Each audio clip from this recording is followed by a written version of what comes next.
Visiting the Terranea Resort is always a great way to spend the day. Now, many residents did just that while supporting the local charity Freedom for You. Dr. Greg Allen is the president of Freedom for You and tells us more about his charity and the event. Yep, about 10 years ago, we started the organization to provide some creative outlet for kids and be a resource for parents. Well, we kind of went around interviewing kids, what do they do for fun, and we wanted to try to do something that was preventative, that would keep kids focused in a healthy direction, activities, gatherings, and so they wouldn't go off and, getting drunk or using drugs on weekends. So we kind of, with that, there's an instant gathering of hundreds of kids at houses on weekends or parties and everything, so we're able to redirect that crowd into music concerts. Well, a lot of kids just tell you that there isn't that much to do on Friday and Saturday night besides getting drunk or going to a party, and so it gave them a place to go. And whether they were attending an event or they were participating in it in leadership, it gave them a place and an outlet and a fun kind of activity. But since then we've grown to lots of different programs. We also put counselors in the schools to help at-risk kids.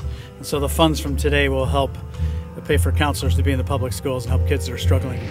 Okay, well, I met with Greg Allen before we opened, actually, nearly 4 years ago, and he asked us if we could become involved. And as part of our community outreach, we decided that this was the kind of event that we wanted to offer not only to our in-house guests, but to the community at large. And so we did this for the first time a month after we opened in 2009, and here we are 4 years later. Oh, it's terribly important, and it's something that we've been committed to since we opened as a resort.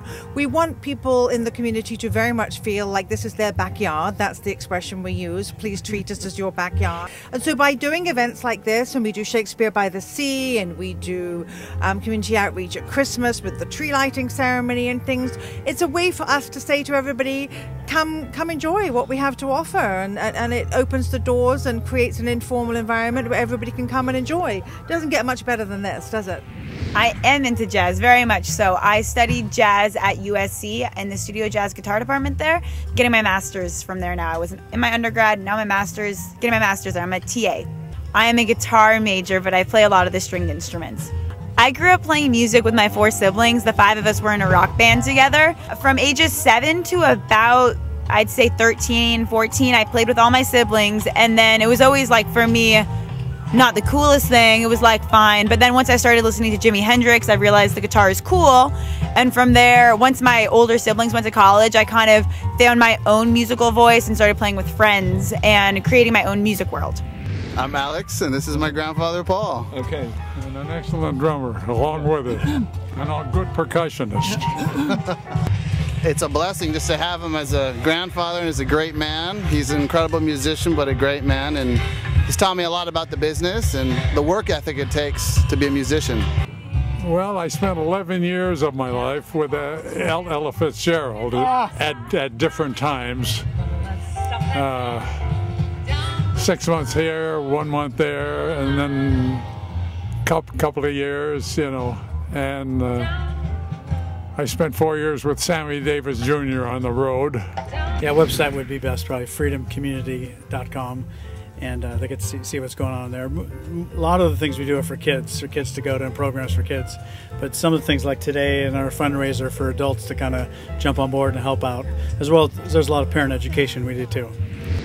And now it's time to catch up with our Green Beat reporter, Mark J. Dottie, who answers the age-old question, where does all of that trash go?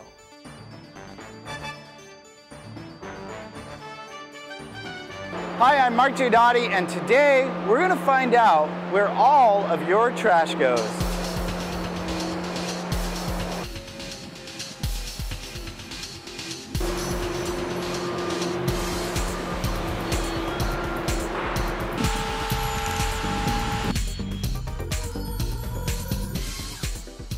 What happens when someone puts their trash, their recycling, and their green waste into the bins, puts them out on the curb?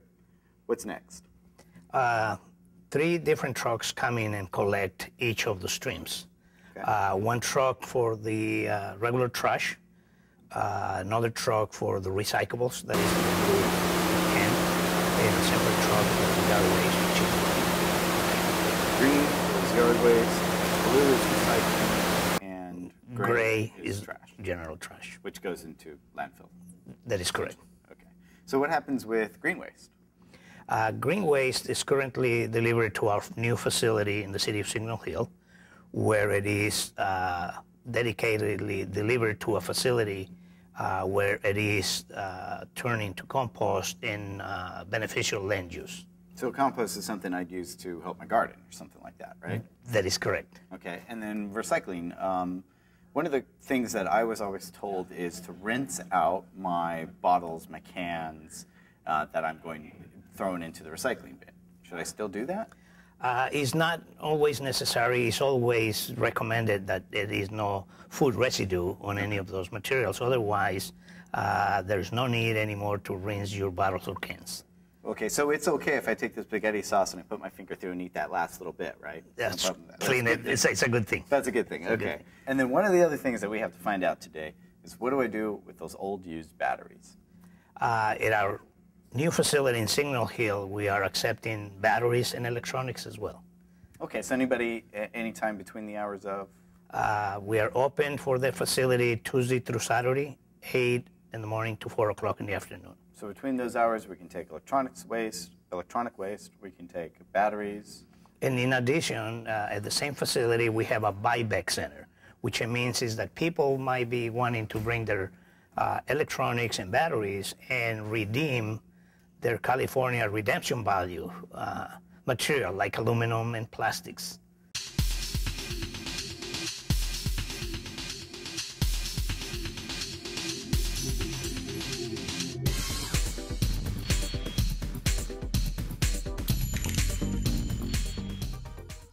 The Palos Verdes Land Conservancy sponsored a nature hike for our youngest nature lovers.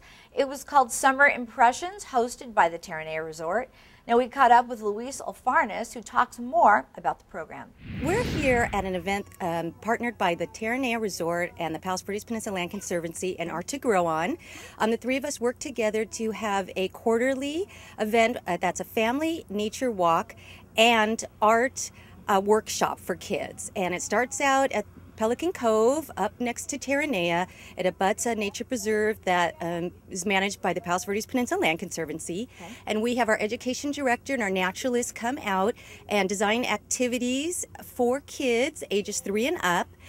It's for all ages, though, and families, and they do activities that learn about the nature of the peninsula and take a nature hike down to the Cielo Point at Terranea. And then Art to Grow On has an impressionistic workshop that show kids how to show their appreciation for nature through art. You know, it's interesting. I know there's so many different ages, and kids really come away from this program learning something that they'll remember. Absolutely. Getting a connection to nature, learning about what's right in your backyard is the most important way for you to learn about conservation and become a land steward yourself and, you know, a person that supports sustainability for the rest of your life.